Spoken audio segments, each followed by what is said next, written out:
This is the last category that I have, assessing nearby biological risks. So are you living next to a large body of water that is known to suffer from wastewater runoffs?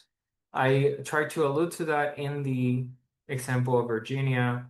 There's clearly a lot of history for wastewater runoffs. It is typically going to be seen more in bodies of fresh water. Not all bodies of fresh water have this problem, and even not all of them have had it for a long stretch or consistently. Might have been a one-time thing. So if you can get some information around that, I think it's worth knowing that. Are you near a large lake, river, or bay with regular cyanobacteria blooms? I think this is a very important thing to assess. There's going to usually be some kind of local agency that will provide warnings or reports documenting the blooms and the toxicity risks.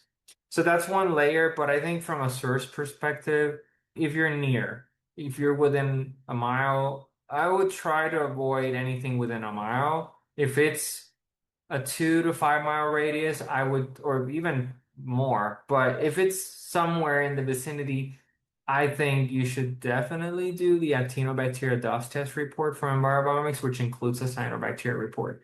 And I would do potentially an indoor and outdoor test, or I guess you could just do an indoor, but I think it would be even more ideal to do an indoor and outdoor test assessment if you can. But you want to get a sense of how many species and how many of these are toxin producing?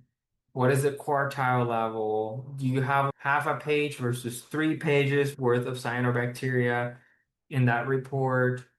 So I think you want to at least be informed about that. And then lastly, are there large agricultural areas nearby?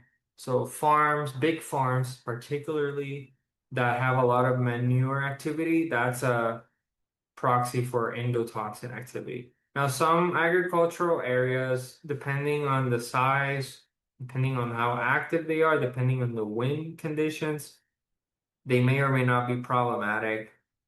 But you just want to know, is there something within that 1 to 2 or 3 mile radius that fits any of these things? Because you do want to know. You want to be informed.